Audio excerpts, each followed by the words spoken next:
Hello and welcome to episode 200 of the Awesome Comics Podcast. Woo!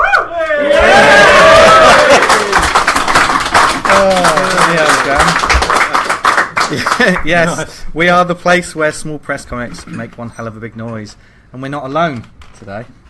But yes, we're in a room full of people staring at us, and we're feeling quite uncomfortable. Yes, and we're dressed for each other. Yeah, and we're all in the same room, but more on that in a bit. I'm Vince Hunt, creator of the Red Mask from Mars, and joining me is the writer and artist and creator of the amazing webcomic Vanguard, Dan Butcher. Hello. Hey.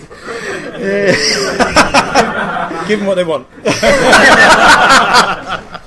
And the writer of Making Comics for Springworth and Le Grand Fromage of comics. You said that one before. No, I haven't. I've never called you a big cheese. It's Tony Esmond. All right. I'm glad to see that we're here, part of the racist organisation that we are, with no diversity. It's good. Sorry, apart from you, Grania. Sorry. Didn't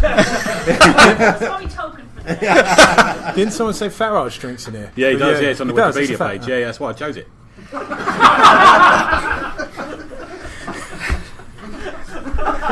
Already, right, this has gone off the rails. I never thought that name would come up within the first 5 minutes of one of our shows. Does he do comics? No, he doesn't. No, he doesn't. Clearly, who does do comics? Who's that then, Tony? Comic House. Yes, Comic House are our sponsor and the place you want to go if you make, sell or read indie comics. For creators, it's easy to create a profile and start selling. And for all comic fans, I tell you what, I don't need them. I don't need my co-host put me off because I have a room full of people judging me right now. Yes, for all comic fans, it's an amazing place for discovering new books, especially with the Netflix for comics. Tony, don't put your arms around me. It's very uncomfortable. It's one of the perks. Hey? It's one of the perks of doing it like oh, God. Yes, anyway, yeah, it's the Netflix for comics, which is the Comic House app. And, there's loads of stuff on there. What's on there at the moment, Dan? We've got Gallant and Amos Collected Adventures 1, Legendary Tailspinners 2, Purgatory 4, Destiny Aura 1 and 2, The Enlightened Gun Volume 3, and 2 Kill Volume 1. Very good. I mean, that was hundreds more indie comics now. That is off the top of your head. It's amazing. Good. How did you do that then? You just ruin the magic every week time. They say to me, "Have you got the Comic House listings?" He goes, "Yeah, of course I have." And it's straight onto the phone. But he didn't email us this week because he's on holiday. Yeah. Yes, so same as last week. But thank you to Pete from Comic House for supporting the show and allowing us to do things like this and mention his name. So yeah, but Comic House is great, as most of the people in this room are probably on it or read it. Tony has a boner, as he says on this. And that's because Comic House is so goddamn great. Very good. And if you want so a 14-day free trial and find out more, then go to comichouse.com for free. Yes. I've never done one of those sponsorship ads in the company of real live people before. I'm just talking to Tony and Dan every week, and I can't see their faces. We never have video on. You can see. You can all see why. Dan's put it on twice. Yeah. Hey? You put it on twice when you didn't have your shirt on there. I did the Little Heroes podcast with the camera in the wrong angle. You could see my Transformers pyjama bottoms. There was an uncomfortable pause before Transformers pyjamas that I wasn't comfortable with. My wife got me them in my defence, but you were good on that. She didn't like me with them off, so she gave me those. Just get you a onesie. No, keep it zipped up. Zip at the back. Yeah. But yes, as you can tell, this show is a little bit different. Hopefully it's recording and come out all right. We've got so many recording devices around us right now. It's insane. But this is actually episode 200, and it is the live show.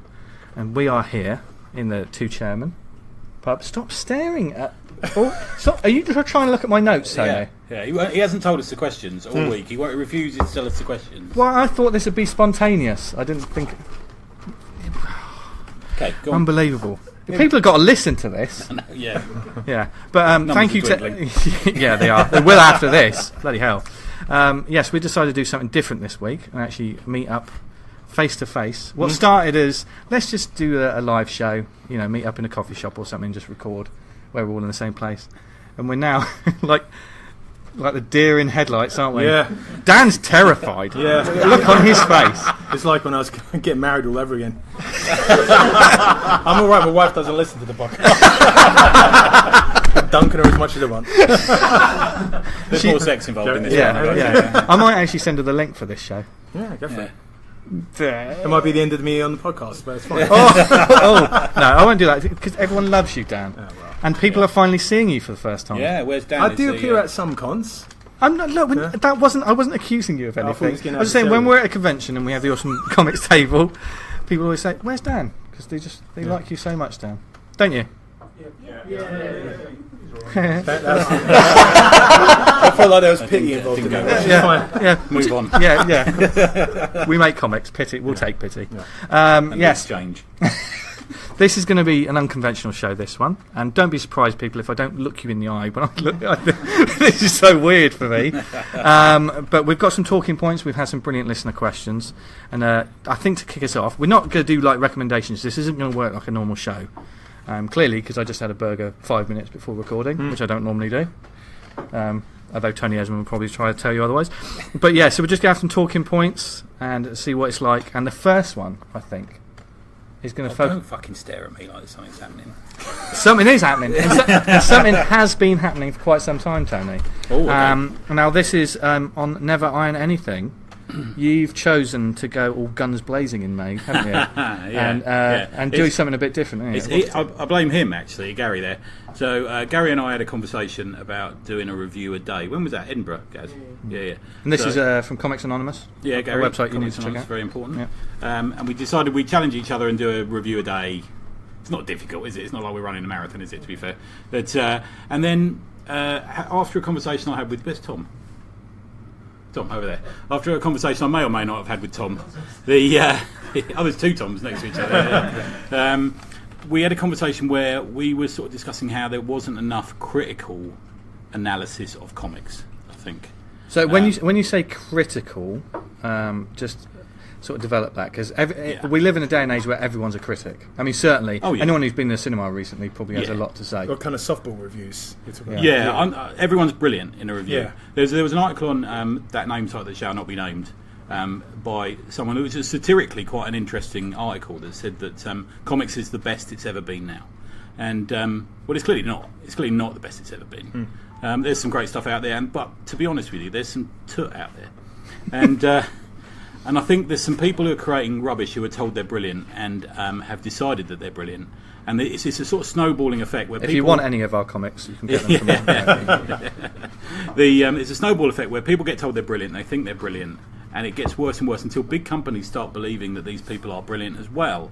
And I think it's bringing down the quality of a lot of mainstream comics as well at the moment. And I got to the point where... it got repeated quite a lot on a 2000 AD page recently. You know what 2000 AD fans are like. That I think comics is going to start eating itself. We're going to start believing the hype. You said that. You've been saying that for probably a good year now. Yeah. So I'm not trashing people. I'm not trashing people's comics. And I've done, I think, 6 reviews now. 2 of them have been sort of fairly highly critical, and the 2 people who I've been fairly highly critical of have both emailed me back and said thanks a lot. So when you do these sort of more critical reviews, you're sort of actively pursuing communication as well. It's not like, thanks for the comic, here's this review, and then you want to talk to the people afterwards. A little bit, yeah. If they want to get to me, I don't like talking to people at the best of times. Yeah. But, so if they want to have like a long argument with me, they can fuck off, to be fair, and I'll block them. But if they want to talk to me about what I'm talking about, then that's fine. I'm fine with that. But they're the ones who are putting their head in the lion's mouth, essentially. Yeah. So it's down to them. They know what they're doing, and I explain to them what they're doing, and they've done it. And it seems to be very adult at the moment. I'm sure it'll get to a point where it's not going to be very adult. I think anyone who reviews comics over any period of time has had maybe a discourse on it on an odd occasion. Gaz, yeah. And a lot of people in this room have written to me. I had a great conversation with John about it the other day. We talked about the sort of sensible nature of criticising things constructively. And John Tucker, everyone. Would you more likely to get grief from someone doing an unsolicited review of their work? Like if someone offers up a book and says, "Can you review this?" and you give them feedback which they don't like, they've asked for that. But if you give feedback which they perhaps didn't ask for, do you think there's a right for them to take umbrage with that? I don't know. Actually, it's an interesting point. You're putting it out there. It's going to get reviewed, I suppose. Yeah, I would say so. Yeah, I think no matter what anyone says, and I know, for instance, Tony, you say like, "Oh, I'm making comics for myself," and that's obviously we kind of want to, don't we? We want to make the product for ourselves. Yeah. But if you're choosing to then offer it up, for purchase or to put it out in the big wide world, you have to accept criticism and reviews and stuff. I mean, that's the big stress of putting stuff out. You're putting your head up there and you're asking for someone to shoot at it, essentially, aren't you, really? Yeah. It's like when, I think, did we talk to you about it, Gaff? Being at a convention and putting a comic on a table in front of someone, and yours is a reasonably, if I'm saying a reasonably sort of personal thing. You're putting yourself out there. Gareth Hopkins, everyone. But you're putting yourself out there a little bit, aren't you, really? Yeah. And I think that's a big part of it, And you've got to be prepared to do that, otherwise you're going to learn a lot more than in an honest critique of your work than someone just slapping you on the back saying you're doing fine. Yeah. Because if there's areas in your work which you need work on, you're only going to learn that through an honest critique. Yeah. And it came to a head to sort of chronologically a bit of you asked me about it. Is that I went to a couple of conventions recently, and so there was some awards given out at one of them, and I was sat like three grumpy old blokes at the back of it with James McCulloch and Alan Henderson, and we both sat there, shook our heads. Thought, how on earth is that winning an award? I think it's such. But is that subjective though? Down to taste? Is it just something that isn't for you? That's for a lot more people. I think there is that. There is a big part of that. But there's also anyone in their right mind will go, there's better comics than that. I think that's fair to say. Yeah. Do you think? It's just grown up really quick, hasn't it? Yeah, everyone's thinking, does he mean me? we start off with a UKIP joke, and then all of a sudden it gets really rape culture. Right one. Oh my god. Anyways, the Netflix for comics. No. But do you think there's a lot of people who are starting out and making comics now who are expecting? I don't want to. I'm not stereotyping anyone, but expecting just nothing but positivity. Yeah, Because I know when I don't consider myself, even though we call it a recommendation section, some people call it reviews. I know you say we're essentially reviewing things. I still don't consider myself to be like that. You don't consider yourself a reviewer as a sort of badge, do you? I suppose it's more. I like this. You should read this. Yeah. That's the whole point of our recommendation section. But it is quite nice. I don't like being critical of things. I just don't. I don't like doing stuff like that. But when I have sort of talked about a book and I've mentioned the lettering, the speech bubbles could be better. 2 ladies came in to use the loo, then they went left again. I mean, how uncomfortable is that to be greeted with this when you walk in the door? No, but like when I've talked about the lettering, and then some people have come up to me at a show and said, thanks for the review, it was brilliant, thank you for all the kind words. We're working on the lettering now. They're actually I'm surprised at the positive response, because when I choose to be a little critical with something, I feel bad doing it, don't you? If you can kind of couch it in kind of you're talking praises about a book and then say, if you tweaked this and made it a little better, that's how fair. I always want to try and do it, and just sort of say, if you could do this, then I think it would be better for everyone. But whereas you've just decided, I'm going to cut everyone to shreds. Well, I got to the point as well where I've given everyone a good review. So when they come back to me and say, well, that you don't know what you're talking about, that's a bad review, I'm going to say, well, apparently I believed it when I wrote a good review for you. Yeah. So I've got that little shield in front of me now. Yeah. So you've had someone you gave a review to not too long ago who took it very badly and was just kind of... It was like, fingers in ears, I don't want to hear this. Which is not the right way to take it. You're over it now, though, aren't you? You say that. I'm in the middle. So anyway, we're at, was it day 4 of a month of it? So we'll see how we get on. Yeah. I'm going to report back at the end of the month and see if I'm still alive. I think it's great, though, because, I mean, you say online, oh, right, this could be interesting, and you give it all this, like, I'm going to be more critical, but the reviews are always well written and they're constructive. Well, and then when you said, "Oh, is this all right?" I read it and then think, "Yeah, that's all right. That's fine." Yeah, I did run the first one past you guys, didn't I? To be fair, to make it didn't sound like I was just being sarcastic. I did compare someone's comic once to my garden shed for a whole review. What's your garden shed like? Pretty sexy, actually. A lot is happening in my garden shed. You know that for a fact. I've never been in there. Oh my god! Yeah, so we'll see how we get on. It'll be interesting. It's an interesting thing to do. Yeah. I will continue to post that to be more honest about Yeah. stuff, but like we kind of avoid a few people in the audience thinking, oh well, why aren't you critical from the beginning? I've been guilty of not being critical enough sometimes, and I've also been guilty of not reviewing stuff that I thought was terrible. Yeah. And I think every single person, and I mean that, every single person in this room has picked up a comic or read a book, and they like the person, and they don't want to say that they immediately don't like it. And that's not to say that the person isn't doing a comic that's, you know, they're putting out their best work and stuff, and sometimes it's just not for you. But I think everyone's had that experience where you think, oh, I'm not such a fan of this. Yeah, that's fair. It's better to keep it buttoned, I would say, than kind of immediately get on So to it. I read you Joe pick up a Blogg's comic, this put it crap. down, nod at them, and then walk off. yeah. Well, we've all done that, surely. yeah. Or do the classic. Yeah. Oh yeah, I'm doing the rounds, and then I'll come back to your table. My other classic is, was it the 30 Rock joke where she goes to see her friends play and she goes, oh, the lighting was good. Oh, great paper stock. Yeah. Have you done the printing on this one? Yeah. Well, that's terrible because I always mention the paper stock, but that's because I'm a bit of a print nerd. Yeah. Anyway, from critical reviews to Free Comic Book Day, because this is as we speak, May the 4th is Free Comic Book Day. Something I've never really experienced. No, have you really? No, not really. I think I've dropped in one or two shops, but never really got caught up in the whole revelry. Yeah. Okay. Yeah. It feels like, I could be wrong, obviously there's queues outside shops and people are always picking up loads of freebies. Not so much is said about it over the past 3 years as I feel like I feel like more people were talking about it probably about 5 years ago. It was a bigger thing. Isn't the thing like they give a certain amount of free copies away in a shop, but they're paid for by the shop? Yeah, so the shop pays a minimum amount for them. So they still do pay for them. Okay. Some shops, historically, without naming them over the last few years, have charged for them. Okay. Because they've had to get the money back because they won't survive otherwise.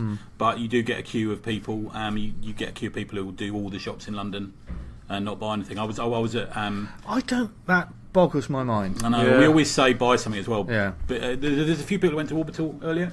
Yeah. So we had a few in the crowd went to Orbital, and I was in the queue in Orbital. I wish Adam Sharif, who's a pal of mine who works in there, could have told me that he could have given me them yesterday. But he didn't, so I stood in the queue for 3/4 of an hour. But, with the scum of the earth, the dregs of humanity. There was fucking cosplayers there. You know I hate cosplayers. And nobody. So the line went past the counter. Nobody stopped to the counter and bought anything while I was in there. What about you? I did. You bought something, didn't you? You did. Yeah. That's Aaron from Little Heroes. Yeah. I'm going to do that all show, aren't I? Yeah. Yeah. I mean, we've seen people certainly posting on social media today, sort of saying, enjoy your Free Comic Book Day, but if you're there, make sure you buy something, even if it's just one comic. I think. Yeah. Because I don't see that whole going around and doing all the different shops. Isn't it the same lineup for every shop? It depends. So, for example, Orbital, you get 5. You choose 5 from a list. With is that right? Yeah. That's right. With Forbidden Planet, you get given a. Anyone do Forbidden Planet today? Was it like a grab bag? You got a choice between like the adult bag and the child's bag. All right, okay. Sounds a bit strange. Yeah. And I don't know what. I think Gosh did. Anyone do Gosh today? What did they do, Gareth? I'm not sure what was in the bag because we had the option to either be in the queue and queue at free comics. I'll just go in and look around. So we went in and bought comics rather than wait for free comics. Okay. Cool. Yeah. So I think they might have a similar deal to Orbital where you choose depending on what they've got left. I did notice there's a lot more reprints in the what's in the actual comics this year. Okay. Yeah. So previously it was used as a jumping on point for Marvel and DC. They'd start an event. So some of the smaller places like IDW and stuff will put out a new like a first issue or something. won't they? Sometimes, yeah. Or a special Free Comic Book Day version of Mouse Guard or something like that. Yeah, Mouse Guard was the big one. They used to do a that- hardback. No Brow did one 2 years ago, which was the start of the next Hilda book, for example.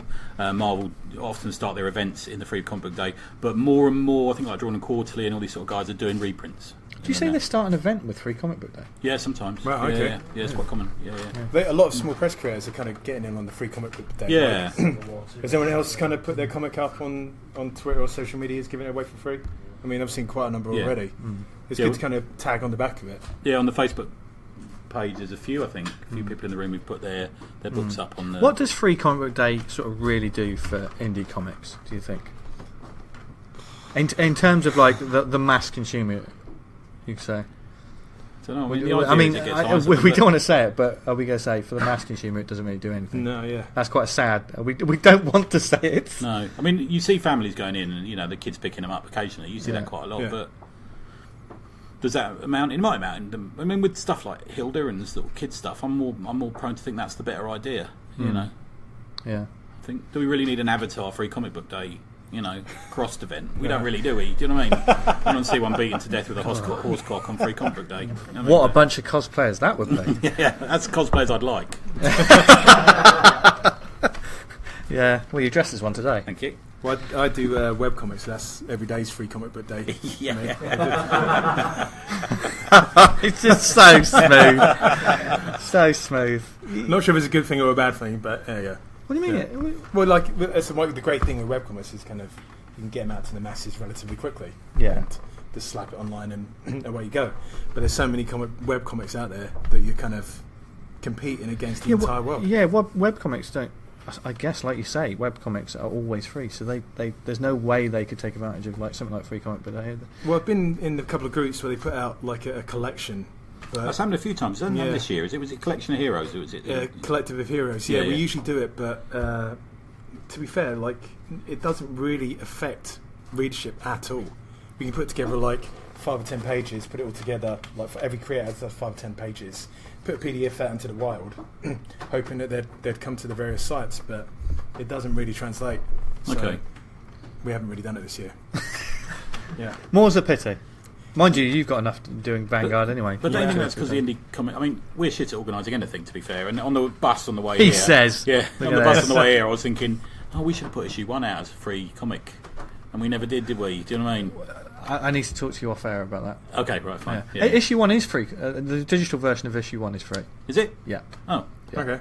Ages ago, I put a Google link up, which is lost enough. Yeah. He looks after the money. We don't see it. Yeah. Never see it. What money? Yes, yeah. So you can get, if you want Awesome Comics issue 1. There is a Google link which I probably need to pin to our homepage. Somewhere. Yeah. Yeah. Oh. Yeah, somewhere. I don't know what that means. Yeah. Do you know what that flashing red light is? No, well, actually, flashing red light probably means something completely different. Anyway, we had, as I said, we had a few questions this week, which Tony's trying to look at. I keep getting my eye drawn to the questions. So The questions, the book's in my lap. Don't lie. You put it there. That's not the answer you should give, Dan. Go on in. Anyway, right, so we had a couple from our lovely listeners, and to start us all off, and there's some really good questions here, actually. Most people, I think, expected silly questions. Yeah, we've got sensible questions. We've got some sensible questions. Okay. This is actually turning out to be a legit show. Who the hell would have thought that? Nice. Thank you, Sam. Now, first up is from Matt Strott. Oh, yeah. Long-time listener. Now, one of our friends, isn't he? Yeah, he's from the States, yeah. He said, comics will never die, which is always good to start off. But it's clear we live in a time of turmoil and transition. Business models change, media changes. Where do you think the future lies for comics in general, and independent comics specifically? Christ. Fucking hell. Why do you tell us these beforehand? I could have thought of an answer. Well, the thing is, a long one. I honestly thought these were going to be silly. So, Okay. and the silly ones, I thought I'll just drop on them, and then we got loads of serious ones, and I didn't think you'd have to Go on, think run it about by them. me again. I'm not actually sure. I think about that. Where do you think the future is for comics in general and independent comics specifically? I think series will die. I genuinely think comic series will die. I think Just we'll go- one-offs. What, single issues? Yeah, I think so. Yeah. Yeah, maybe stay digital, maybe. In the big two, they start all the time anyway, I think. Yeah, and I'm going to stick my neck out and sort of say, for independent comics, the individual issue, especially with the crowdfunding, I don't know, I just feel like it's going to get more difficult for people. As more people come to it. Like, there's a lot. Just say, I've got a 4-issue limited series. I kickstart the first issue, goes gangbusters. If the second one doesn't do so well, Where are you left with and that? then the third one doesn't make it. The problem you've got How is if does the that- first issue, you kickstart the first issue just makes it, the second issue ain't going to make it. The drop off between issue 1 and issue 2 is what 50% in mainstream comics. They ain't going to make it. Do you think that works for Kickstarters as well? Definitely. Yeah, I think so. Yeah. When we had Ryan K. Lindsay on, he was saying about the fact of the issue 2's always coming in lower. The further you get into a series, the lower and lower the returns, because people don't want an issue 4 if they've not got the issue 1. Especially if it's a continuation of a series, isn't it? Yeah. Really? I think you're safer if you're, there may be several issues, but they're one and done stories. Yeah. Because people know they can pledge. Yeah. Getting the beginning, middle, and end. But I think like for a series like the Red Mouse from Mars, if I put all my eggs in that basket of Kickstarter, you loved that metaphor, didn't you? Then I think probably buy 5 in 2025, whenever I make that. You started it, you've told me. Yeah. But if you did it with a subheading like the Red Mouse from Mars versus the Gremlins, but that would be a one and done, wouldn't it? Yeah. So immediately you're selling to that audience. But if I was trying to sell issue 4, now I'm not going to kickstart any of the issues of Red Mouse from Mars. I've psychologically I've just thought this is the way I'm going to do it. I'm going to fund it myself, and I'm not going to change it. I will probably kickstart the trade. Yeah. But I don't think to come in to do later issues. It's interesting though, because Kickstarter was 10 years old a couple of days ago, wasn't it? Okay. It's hit 10 years now, isn't it? So it's become an established thing, isn't it? It's now just a way of not just funding, but also promoting. Yeah. Thing, Yeah. It is should interesting. we do a quick poll? Who's run a Kickstarter? Probably putting their hands up isn't going to be good for an we'll tell audio the audience. format. It's about 6 or 7 people. Everyone's pledged from the Kickstarter. Yeah, pretty much. Everyone. Yeah. So that's 6 or 7 people out of what, about 300? Yeah. I didn't think the OT was going to be this big. It's interesting. I mean, I always want to curb my Kickstarter pledging as well. Yeah, we keep saying it every week, and then it keeps going up. And then something happens. I get guilted into pledging for some people. Yeah. I do. Genuinely, some people I feel bad if I haven't done it. You know? And then I see them and I make eye contact with them, and it gets worse. It just feels like you're like Michael Douglas in Falling Down, aren't you? I think one day you're just going to get caught in a traffic jam and just leave your car and just start slagging off everything. You should hear the outtakes. But we know Tony's going to die is when all the comics crash on him in his loft. Yeah. And he's kind of naked. Okay, his naked body squashed under rom. Anyway. Under Rom.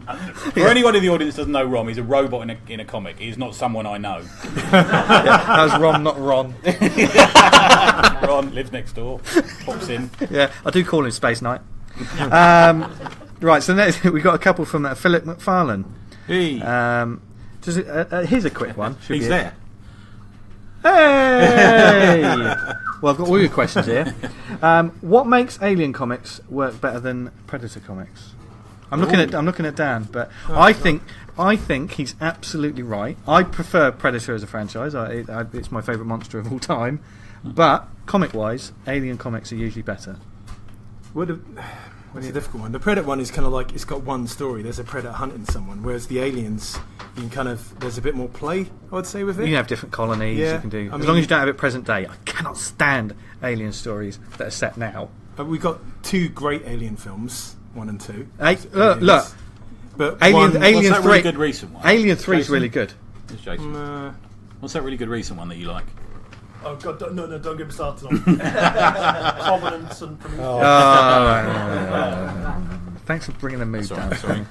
There's only been 1 decent Predator in my mind. 2's alright, but I don't know. I just feel like there's more you can do with the Aliens universe than the Predator one. I'd rather just have the one and done with the Predator. Yeah, Predator's really. I don't know because I haven't seen the recent shite, but Predator's sort of that design's only, isn't it? But Aliens kind of. It's been mucked about with quite a lot, isn't it? Yeah, I think because of the Predator, there kind of is more that you can embellish and you can find out more about, for instance, where they came from, etc. Blah blah blah blah blah. But for me, that's never that satisfactory. I think Aliens are, if you just boil it down to the black and white essence, they're a threat. That's all they are. They're the killing machine. I don't. Certainly with the new films, we don't care about where they come from. They are just the threat. I think they lend themselves to a sort of sci-fi gothic sensibility that is popular at the moment and is more and is attractive always to has better been creators. Maybe I don't know. You know. Always has been. And I think I mean, Dark Horse has done great. I think it's done better work with Aliens than it has with Predator. Yeah, undoubtedly. There's the James Stocco stuff recently. Yeah, brilliant. yeah. I feel they make a mistake of trying to reveal too much about the monster. Yeah. It's like the more we find out about origins and where they come from, the less interesting they are. Yeah. I mean, You know that's what the setup is. Prometheus Yeah. And Yeah. all that is just totally uninteresting. It's you don't want to know it. Yeah. Whereas recently you actually talked about Alien comics on the show, didn't you? Yeah, that's great. Those the hand painted ones. The artist and writer completely got my head now. But, But the thing about Aliens comics, I think because they are sets like in the future, so far in the future, they're fairly timeless. That sounds weird, but because it's a science fiction sort of aesthetic. Whereas Predator is always normally, I mean, most of the time, I don't read many of the comics, but it's present day, isn't it? So it's dated. Do you think it's to do with the Predator's face looks like a vagina? Why is that your go-to, isn't it? It does though, doesn't it? So the second question. Right, so what have you learned that has made comic creating quicker or easier for you? Oh, I can get you to put everything on a computer for me. That's what I've learned. What, you get other people to do the work? You feed it into the computer for me. I don't know what it's... You feed it into the computer. Yeah. Yeah, certainly. I think it's hard to really well, say. my one is a workflow of trying to get everything kind of moving along at one point, rather than have one page that, right, I'm going to pencil this page, then I'm going to ink this page, and I'm going to scan this page, then I'm going to colour it and letter it. Try and get a few going through. So if there's one point I can't get on a computer to colour it, I can at least start drawing that one or inking that one. Is try and do something with it, like slack off for 10 minutes of work and do some lettering when the boss is in a meeting or whatever. Yeah. No one in my work listens to this. So and then print it on the work computer. What? No, it is planning though. I think planning's just gotten, cause I think when you first start making comics, there's an enthusiasm that pushes you past the knowledge that you have, and then the knowledge catches up, like how to do it better. Yeah. Like when we were putting together Awesome Comics, I had the learnings that I had of doing a few issues, my own comic, and therefore that made putting the issues together easier because I knew what was going where, and because of that, when we set up the first issue, 2, 3, and 4 were so much easier because the hard work was in issue 1, wasn't it? It was setting up the letters pages, setting up what the inside cover looks like, the back cover. Once you've got that, it's just let's just put the comic stories into it, wasn't it? That was all we had to worry about. I think the main thing I've learned is to know the right people to rely upon. And Yeah. I know a joke when I say I give it to you to put on a computer, but like knowing the right artist who I know will do it. Yeah. The amount of people who are just flaky.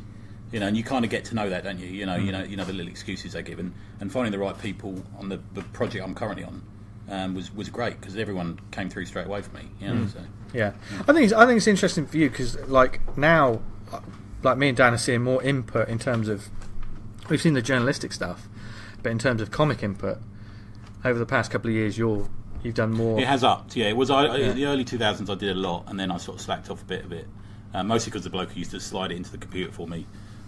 Moved to America, so I couldn't do it, and then I went to do the sort of reviews and all that sort of blah, and now I'm back on it again because I know you guys. but like you want it to be fun. If it becomes a chore and you've got to chase people for stuff, oh god, now I've got to email or text that person again to chase them for their stuff. Yeah, and there's only so many times you can ask somebody for something. It becomes difficult. That's the problem. Yeah. And the whole environment's changed. It used to be when you made a small press comic, you used to do it between mates, and no one ever got paid. And now I think everyone gets paid, don't they? Everyone. Yeah. Another Apart from me, part, clearly. Well, someone's got to pay. I feel really threatened right now. The second part of this question: what are you trying to do that still hasn't worked out? Are there things that you're trying to do with comics that just ain't working? Especially with web comics, Dan. There must be. That's an ever-changing platform, isn't it? Yeah, it's more the marketing side. It's just an unending battle, like trying to just get it in front of people. You can buy advertising space, you can tweet about it and put stuff on social media, but like there's so much stuff out there. How do you get to the reader? And it's like a match, isn't it? As soon as you advert, you lit it, and then it goes out. Yeah, and you have to do it. One of the unfortunate things, as long as if you're not shouting about it, you're getting drowned out by someone else who is. It's frustrating. I mean, I can see why some people move their webcomics to the bigger platforms where they're doing all that shouting for you, and then they can put you on the homepage. All the readers know where to go. So I can understand why people do that. But as your own creator, if you're kind of releasing a book, you can put your shout out on social media. But it gets drowned out relatively quickly. So the kind of the marketing and trying to get people on side with that, especially nowadays when you get fucking everyone wants you to sign up to an email list and send you notifications when something's new. I always feel a bit kind of pushing on people if I try and do that with them. So we all delete more emails than we read, don't we? Yeah. To be fair, you know. Yeah, I find it harder to sell my comics now than I did when I started. I don't know. What's that? Never. I don't know, because I think when I started the first show, the first convention table, you have that, and then you've got the excitement, and anyone that comes to your table, you got the patter, you're just excited about the book, and you want to talk to them about comics and stuff. And it just, I feel more self-conscious of every tweet.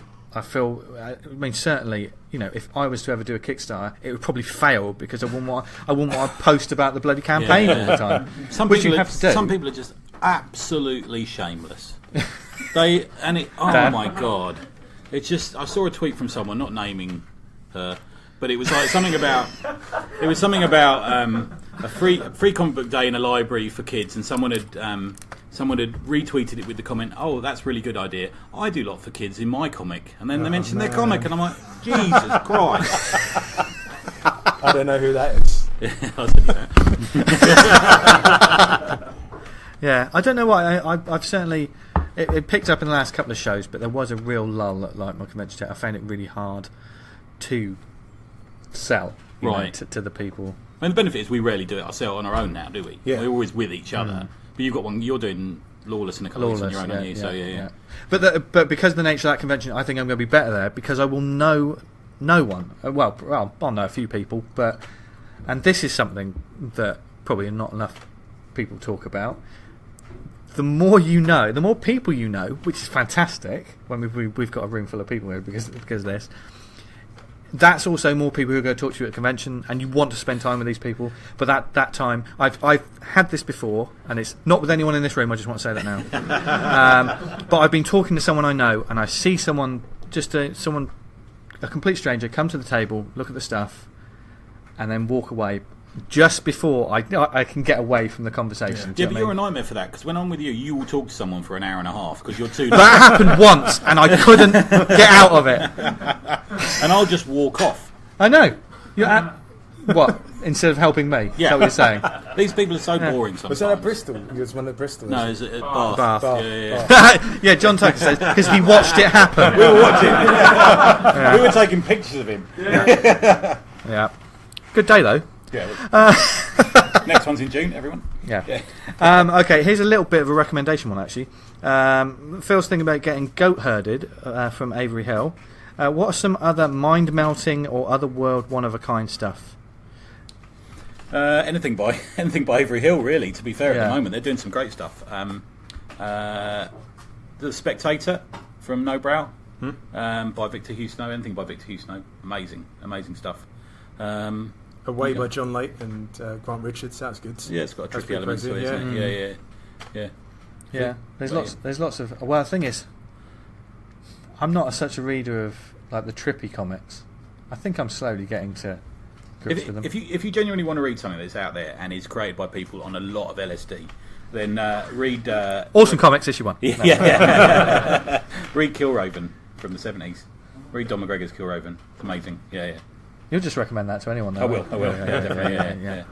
Yeah. Do you think there should be more of those sort of comics with comics sort of storytelling ability? You know, the fact that if you think about it, comics is the movie with no budget limitations. You can do whatever you want. There's only one cubicle, so I don't know where they're going.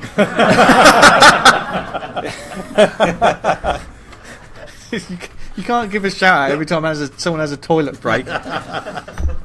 Dan didn't go. He's still here, by the way. Yeah. I got out of the way early. But do you think because you can do anything in comics, do you think there's enough people really pushing it, or do you think we'll see an influx of that kind of stuff? Yeah, I think you see it in various sort of. I don't know. Do you see it in the LCAF crowd? You kind of do a bit more, I think, don't you? Yeah. Really? Yeah. I mean, your stuff. Do you know what I mean? Gareth Hopkins. Yeah, Gareth Hopkins. Everyone. Yeah. Read Gareth Hopkins stuff. There you go. That's the ultimate recommendation for that. I've got some free copies of my comics which nobody buys. If anyone wants them. They're not free, you can buy them. And I've got some free. Shameless. He hasn't even sponsored us and he's getting an ad. But Dan, have you ever thought about like? I think it would depends on the creator as well, isn't it? Because I haven't really had I've never had a concept that I thought, oh, that's a bit trippy and out there. That's a bit Lynchian. What about you, Dan? Have you ever thought of a story I don't idea? really have the chops to tackle it, I don't think. Really? Really? Yeah. I think you could. I don't Yeah, and know. you eat a lot of cheese before bedtime. Yeah, true. But no, I don't know. I kind of really haven't tackled those kind of weird out there stories. I just, to be fair, I would draw one, but not sure about writing it, and drawing it. Okay. Yeah, I can see you doing a psychosexual Yeah. thing. that's in my wheelhouse. What, like a sort of Suspiria sort of? Yeah, I'd love to see that from you. Because Yeah. because the way that you handle colours as well, I think you could do something. Yeah, I'd give it a go. Okay. Why not? Yeah. Then print it in Bring black the and scripts white. along. Dave £50 Kennedy. a page, Yeah. anyone? Dave Kennedy. He asked, "Have you ever seen that Wolf film where Jack Nicholson jumps up them stairs and gets off with Michelle Pfeiffer?" I have.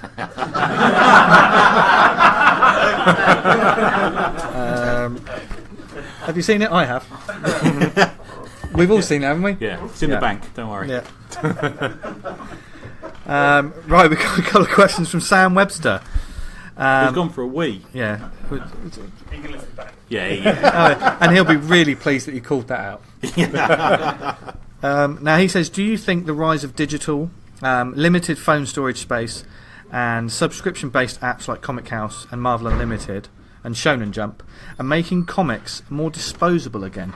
For instance, like you download it, you read it, you delete it, and on to the next. Because I know you've always said, like, comics used to be something that you read, you roll up, put in your back pocket. Yeah. And comics are now no longer disposable. But I think Sam brought up a really interesting thing, that digital almost makes that disposable again, doesn't it?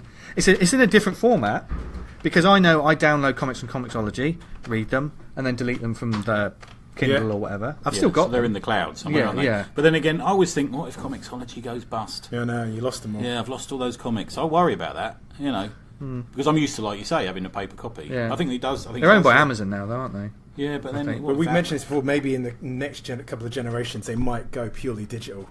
I Yeah. still want print copies of comics, and like, Yeah. the Well- idea of pure digital is just. When that harks back to an earlier question where it will be floppies as the equivalent of floppies as monthlies will be digital only, Yeah. and they'll collect them as trades, and it will be something you can put on your coffee table. Everything seems to be made for a coffee table now, doesn't it? You know. But it does make it a sort of a quicker sort of read, delete next, doesn't it? Yeah, it really does. No, Yeah. It really does. Yeah. Yeah. Yeah. I think it does make them more disposable, but from a point of view from a financial point of view, I paid Yeah. $2.99 for a digital book yesterday. Yeah. It's 20 pages long. I will only Yeah. I only do that with the indie sort of digital stuff normally. Yeah. Well, we did it for the Liefeld book. Yeah, I didn't buy that. I bought a Star Wars one, and then like it's $2.50, and I blasted through it in a couple of minutes. Yeah. And it's like, The thing is, as beautiful as the art is, because they normally are beautiful looking books, aren't they? You know, but it's normally cinematic storytelling, which takes an issue to just tell one scene, doesn't it? And you breeze through it. You know, I just think they're charging too much, Yeah. especially Yeah, bigger yeah. companies, aren't they? Yeah, they are. Yeah. Yeah, yeah. Completely. I'd be okay if the indie people are charging $2.50, £3, whatever for their. And normally when you see that, I $2.49 on Comixology, I'll look at the page count and it's 40, 50 pages. Whereas you go to some of the bigger companies, same price, and you're talking 20 pages. Yeah. I don't, you know, and I know sometimes it's like, oh, wait a month and it drops down in price, but who wants to do that? Sometimes it's not even that. Sometimes it's a lot longer. Is it Major X? Is that the Liefeld book we're talking about Yeah. today? That was $2.99, and that's 20 pages, and it's like 3 panels a page. Yeah, it took me like literally 2 minutes to read. is that a different artist on every issue? Yeah, it is. Yeah, yeah, it is now. Yeah, It's really upset you, hasn't it, Dan? Yeah, I wanted to see Liefeld go the course and try and Yeah. do 6 issues. I knew he wouldn't. But Yeah. the Silvestri's done the recent one, hasn't he? Really? Yeah, Has yeah, he? yeah, Okay. yeah, yeah. Oh, I can't believe we just got interested. We both got interested at the same time then. Yeah, because Mark Silvestri is a great artist. Anyway, how has digital impacted the collector's market? Now you can pay sort of hundreds for a physical first appearance of your favourite character, or 99p for the digital version. How do you think? I mean, Back issues are less sought after now, aren't they? yeah. Yeah. You used to have to fight to get to the back issue bins at conventions and marts and stuff, and you don't now. And nobody describes, or rarely do people describe themselves as comic collectors anymore. Yeah. That was always our hobby. We were comic collectors, weren't we? Yeah. No, we're not. And you know, you really used to have to fight to get a copy of a run of, I don't know, you're into Teen Titans, you used to have to really fight to get the 1 to 12 that you were after, and yeah, they were expensive. Yeah, and it has diluted that market. Yeah, which is the reason why a lot of the prices are going up. I mean, if anyone knows anyone who deals in comics, they're like second-hand car salesmen now, aren't they? Yeah. It's always weird, that thing of the kind of comic collector of trying to kind of attach some kind of coolness or cred to the hobby, but now it's kind of come full circle. It's full circle where everyone is into the MCU stuff and Disney. They love it, but still hasn't translated into the comic sales and people picking up the comics. Yeah. But considering the cost of printing, this is interesting for independent creators and stuff. Considering the cost of printing, attending conventions versus the cost of uploading PDFs to Comic House or Comixology, etc., could an all-digital approach be favourable for indies, or do you think there's still benefit to dragging those physical copies shows to show? You did a big gulp then, Dan. no, it's good to go to the shows, and you can kind of meet people and then introduce new readers to the comic. I think it's great to meet people. It's an interesting question because there's a lot of creators who do a lot of shows, and certainly when they start out, they're going to every show that they can find. But that does get very pricey, especially the fact that the more UK cons there are, we're talking Scotland, we're talking the north of England, the south of England. It's not cheap, and mainly, even if you can get cheap travel, you've still got hotel and everything, that sort of journey, and it all adds up. And I think with a lot of these shows, you can't. I don't think you can go thinking, I'm going to make a profit on this one. You have to go for the good time. Yeah, Does that make sense? Yeah, I mean, we rarely make a profit, do we? If you add in everything, hotel fees, and we rarely make a profit because people don't think about the money they're spending either. They think, I've made this, but then they put the money aside that they've made at a convention and spend their own money. Spend 50 quid on pints of lager that night. Yeah, which, if you think about it, is the same money, isn't it? Yeah. Really? Lager is available here for anyone. Which is the reason why we're whoring ourselves out and doing MCM. Let's face it. Yeah. Because that's one of the last bastions of actually making some money now. Yeah. Well, we'll see. Well, we're trying that purely as a money-making exercise, aren't we? It's just No, we're going for the love of comics, Dan. I don't think MCM has too much of that love there. Yeah. Furry love. No. Any furries in the audience? Any furries? Yeah. Bones at the back. I've told him what a furry is as well. So I don't know. Shows, independent shows are certainly going to be interesting because it seems like there's more independent comic creators than ever before. I know, maybe I'm just aware of these people; they're always there. But no, there's much more. So much more, isn't there? Yeah, anyone who did Bristol back in the day, there was 10 of us. Yeah. I mean, those crappy, the ones that we've made a laugh. If you want to sit on the Jurassic Park toilet. Those shows are dying out. They sort of came and went. Yeah, they are going, aren't they? They are going. So then it's what is left over. Well, what's left is the Gosh comic scene. That's one of the things that's left. That's still a growing field. There's Hackney Zine Fair is about to start again. That's getting great. The Zine Fair is the boom that I've seen over the past few years. Well, I say a boom. I've just been made aware of it. Maybe these things are always here. I mean, I'm completely early. It was only last year that I went to the last Bristol Comic and Zine Fair, and that was going to a show and just thought, you can't move for people. And I've been to some conventions where you'd be desperate for that sort of turnout. Yeah. I mean, I'll guarantee you, Hackney, you won't be able to move in Hackney Zine Fair because it's the right place. When is that audience. happening? September. Okay. Yeah. Joe Stone, who we reviewed one of his books recently, is one of the organisers. Yeah. So I think, I mean, but with those shows, if you're making a superhero comic, that's not the show for you, is it? To table there.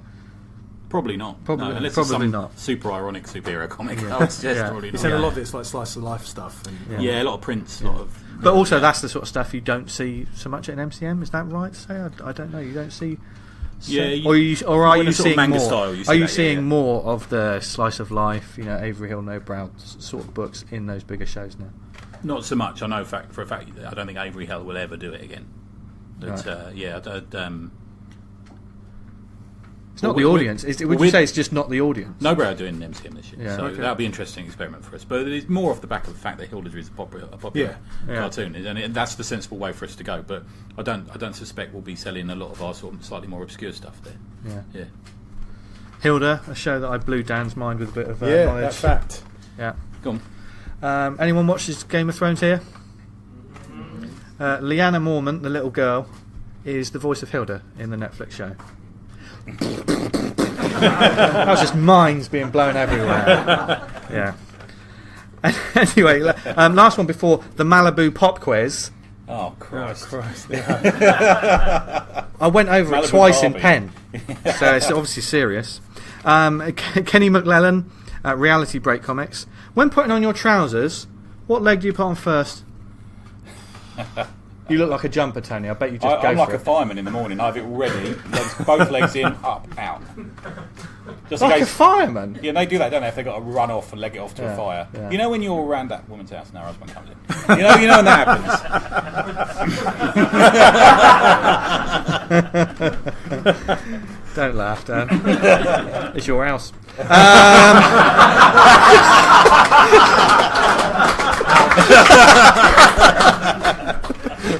He's going to hurt me. He's going to really hurt me later. Anyway, right, who's ready for the Malibu pop quiz? Pop quiz, bring Right. it on. I have an issue of Prime. Hooray. Yeah. Hey, not enough people cheer for Prime. Yeah. Should we get No a cheer one- for Prime? Yeah, let's get a cheer for Prime. Hey! That's probably the only trying. That was shite. Yeah. Obviously, for those who don't know, Malibu were in the early 90s, weren't they? Yes, yeah. They created the Ultraverse, which is a group of strange and wonderful characters, and Prime was one of them. The actual story itself, I picked this up at a Comic Mart because I remember having this issue when I was younger, and it is a great issue. It's got Dan Butcher all over it, this cover, hasn't it? I've got like 3 or 4 of those Primes. They're great. Yeah, Yeah, it's Just a of issue 1. yeah. Big shout out to Norm Brayfogle. Yeah. Yeah. It's and I can't. You just know everyone, don't you? No, So I what- don't. No, because I'm going to be shit at this quiz. So I can't No, do it. you may not be, because Okay, it's a bit let's do it. different. Because we're not going to talk about the story. There's Right. one of those classic sort of ads that we used to see in comics. You know, where you could order, you could just send in money. Fold it over. Oh, there you go. That was me trying to keep my place. Thanks, John. My lovely assistant, John Tucker, there. Don't look at it. So there's several different titles on here. It's basically, for those who don't know, there was huge lists of comics. But it was just comic names and the prices of them, and you could actually Yeah, just it was great. I used to look at it for ages. Yeah, you could yeah. send in postal orders when they were a thing and stuff, and just. I don't think you ever them did delivered. it. I never did. Did you ever order a comic book from a? Yeah, all the time. Really? Okay. Yeah. From Yeah. what sort of comic? Mostly from like British fanzine type stuff. You send a check in. Yeah. A check Yeah, or yeah. a postal order? Mostly a check. I wasn't from a council estate as a child, so we actually had checks. Yeah. Anyone heard of Grimsby? That was. God, Jesus Christ. Anyway, so there's a few descriptions of some of the titles that were around at the time. Okay. This is 1993. Image is exploding Oh, he knows Image. He's to the point where Liefeld has started to publish books that none of the other Image creators are aware of. So I'm going to tell you a description of the comic, and you Okay. have to tell me what comic you think this is. Okay. It was weird. I felt the audience just all suddenly get invested. Is this in me this. and Tony or the audience? The audience, and if you don't get it, The audience can it shout will out. go Yeah, to yeah. the audience. Okay. Right, okay. Don't Google it, Gary. What are you doing? Right, okay.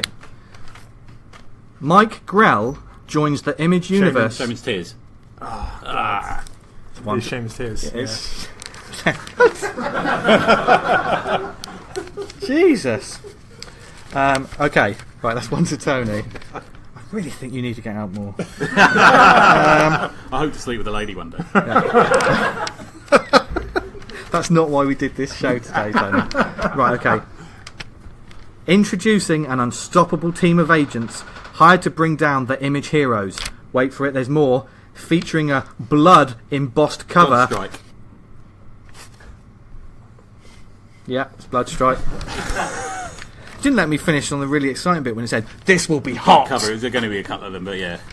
Okay. Set in 1963 and written by Alan Moore, The Fury. 1963. Blank introduces the heroes from Image's 30-year past with scathing similarities to the original Marvel Universe. 1963. Yeah, it was nice. No. Ah, Not Supreme, no. It's something incorporated. Adventure Incorporated or something like that, is it? Oh, Anyone in the audience? we've got Incorporated. What can go? Justice Not Incorporated? Justice.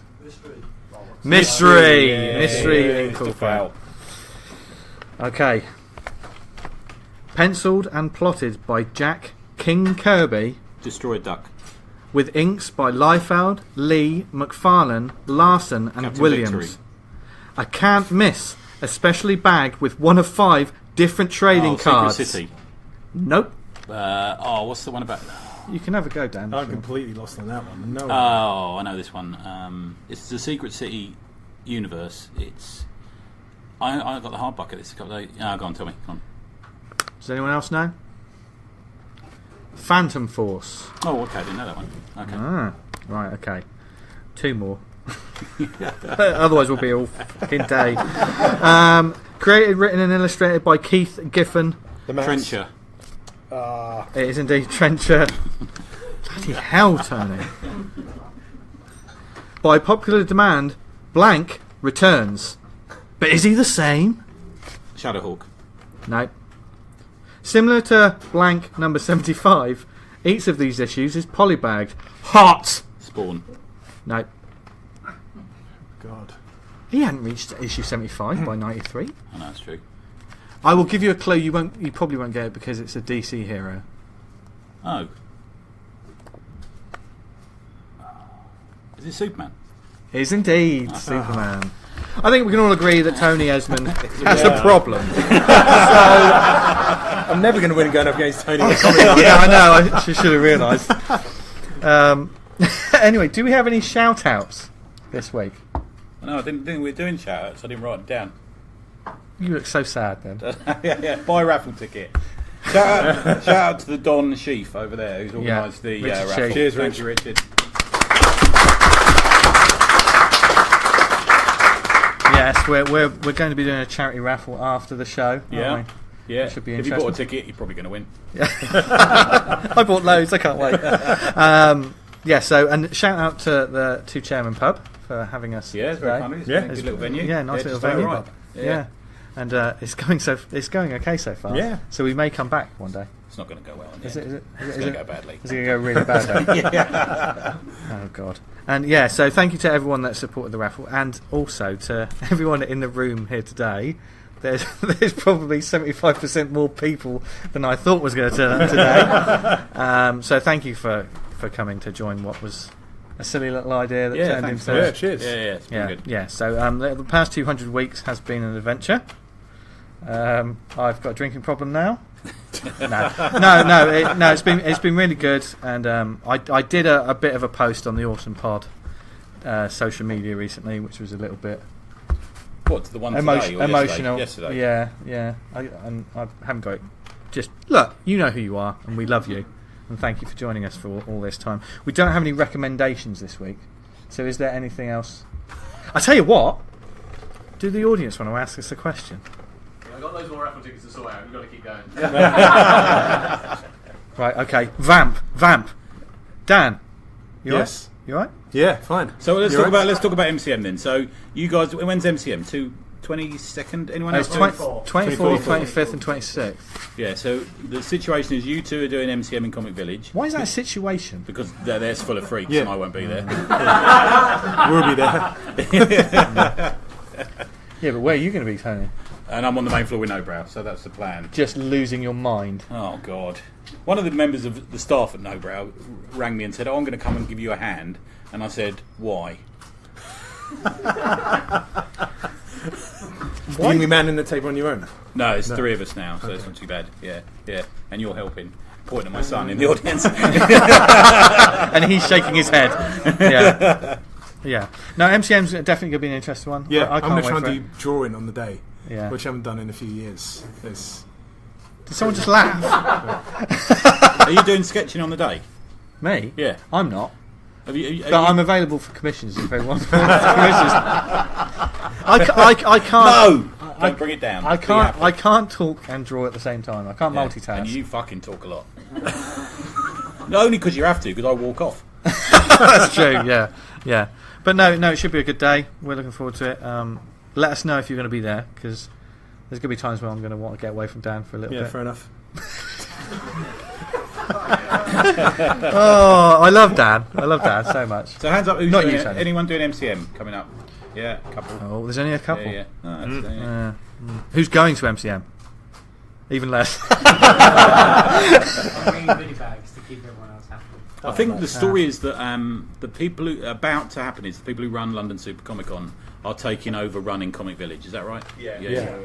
So I don't know how much I can say, but I'll be volunteering next time if it goes well. Oh, okay, cool. So that's the all. October one you'll be at. Yeah. Oh, good. That's Gareth Hopkins.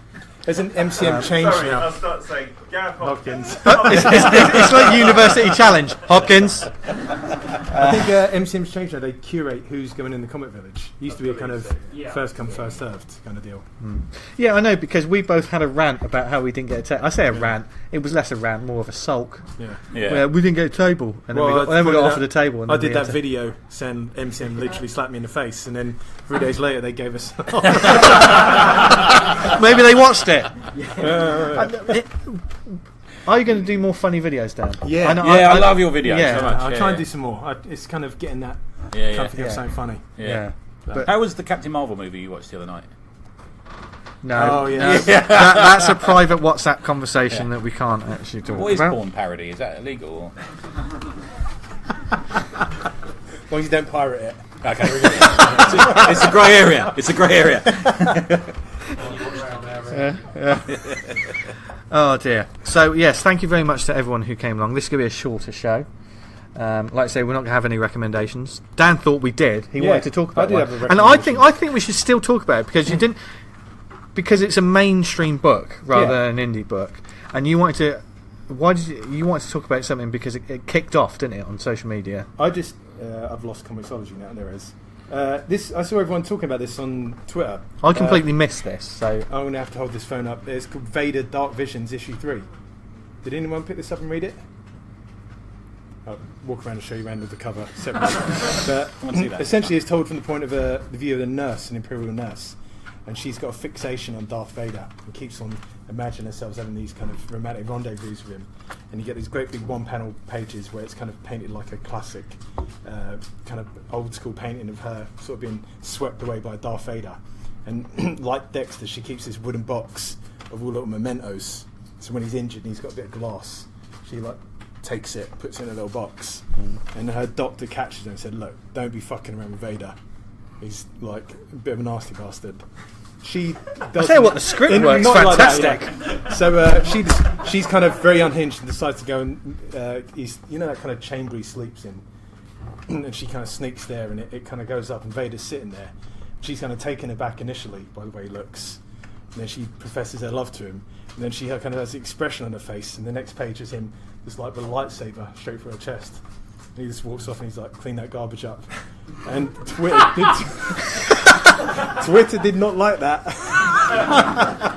Now, but he's a bad guy. He's a bad guy. All the way through, he's kind of like shoving people out of the way, killing people.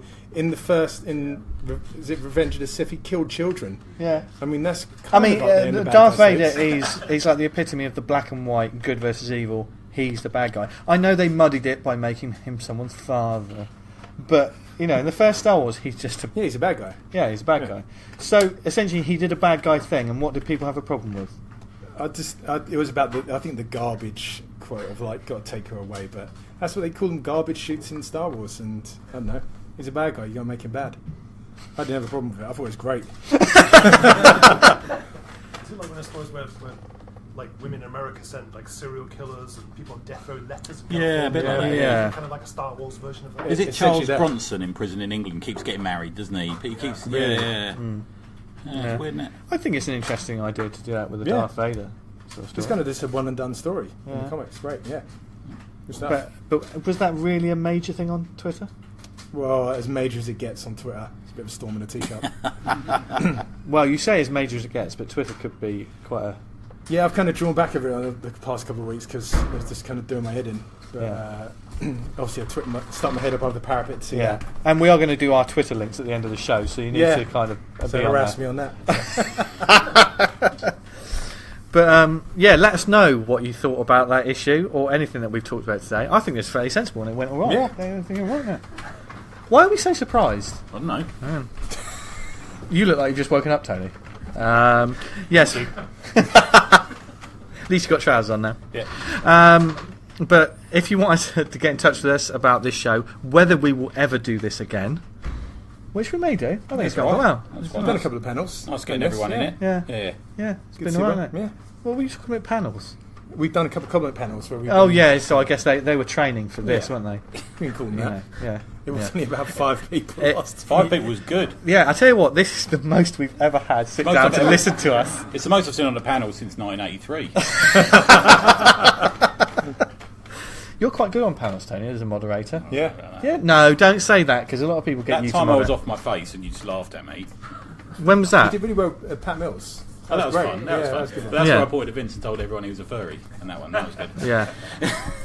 Good Good time to use do that it. platform to Yeah. Yeah. character assassinate Vince. Yeah. But I edit this show, so Clip show. Let's have a clip show. we are not ever having a clip show I keep unless saying someone that- else wants to do it. Dan, do you want to do it? No.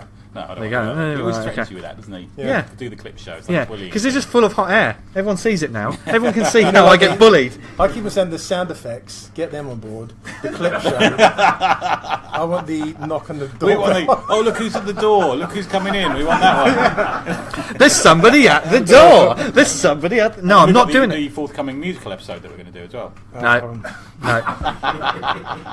it's going to be all gangster rap. Anyway, yes. Let us know what you thought about this show. There's several different ways you can get in touch with us. You can email us, awesomecomicspod@gmail.com. Do you want to read out some of these, Dan? You No, you go for it. You sure? You can follow us on Twitter, even though we're just talking about how we're never on Twitter. We are actually always on at the Awesome Pod. Everyone's got the keys to that car. So we'll be posting up polls for Tom Curry. And we'll be announcing all the latest guests. We've got We've got some crackers coming We've up. got haven't some we? crackers coming up. Some very interesting publishers as well, so stay tuned. If you do the Book of Faces, go to facebook.com/awesomecomicspodcast. And if you do Facebook and you do like groups or anything, there's only one place to be, and that's Awesome Comics Talk. How many people in this room sort of participate in our Facebook group? There you go. Yes, pretty much most people. Yeah. It's really the only reason you need to go on Facebook if you ask me. And so go and find Awesome Comics Talk. If you're going to apply to be a member, let us know that you listen to the show and answer some questions. Yeah. The questions that we have are you a listener? Don't just put no. You're not going to get through, to be fair. Yeah. And what's the other question? What have you read recently? Oh, yeah. If you're on a comics group, there's no excuse not to have something to answer there. And if you want our comic, awesomecomicpod.bigcartel.com. If you want to buy it there. We're going to have them at Lawless and we're going to have them at MCM. And God knows. We may sell out. You might do. Fingers crossed. We sold out years ago. That's why we're doing live shows now. much We're going to be a podcast. You mentioned Comic House again. Yeah. Thank you for listening to us, whether it is on the website awesomecomics.podbean.com, if you listen to us on iTunes, subscribe, leave a review. We're also on things like Spotify, Stitcher, Podnose, Podknife. What other networks are we on, Tony? Pod Will Hay.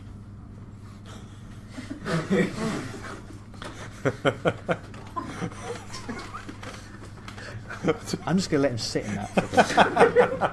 You know I like this. You know I like this. You know. I know. And now I've got an edit in a tumbleweed. Oh, you do some effects. editing, Yeah. do you? Oh, okay. Oh, playing to the crowd. Oh, dear. Guaranteed way to make it edited, though, isn't it? Yes. Don't. We're going to sign off now. Right. Where can people find us online, etc.? Tony. SASEZOHYZ on Twitter or neveronanything.blogspot.co.uk for grumpy old bloke reviews. Yes. Dan Butcher. You can find me on Twitter at Vanguard Comic, and you can read Vanguard at vanguardcomic.com. Yes. Yes. Which is amazing at the moment, Dan. It's Cheers. really, really good. You can find me online on Instagram and Twitter at Jester Diablo, and you can find out more about my comic at theredmaskfrommars.com. Do you want to read that? I can, yeah. So I've just been handed by Richard Chief. We've made £476 for Little Heroes from the raffle.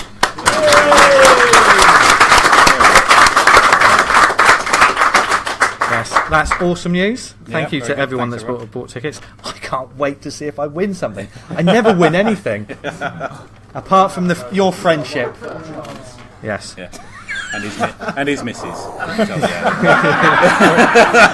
yeah. It's about to get rowdy because we're going to now spend some time with our audience and just generally just talk comics and nonsense until we have to get kicked out. So I think 5 o'clock they close, so feel free to hang about till then. Anyone still standing will probably shed off somewhere else. Get a drink, get some chips, do whatever, spend time with us. We should do this after we finish the show, shouldn't we? Yeah, okay. Yeah, anyway. From Dan, Tony, myself, and everyone in the audience today, have a brilliant week. Read loads of comics. For those who are wondering why everyone's laughing, Tony's put his arm around me. Well, you're going to make me say something. I'm not going to make you say it. Okay. We've got a room full of people. Oh, yeah, okay, cool. Yeah, okay. Yeah. So, yes, go forth, read loads of comics, have a brilliant week, and as always... Very awesome! Thank you. See ya! Cheers.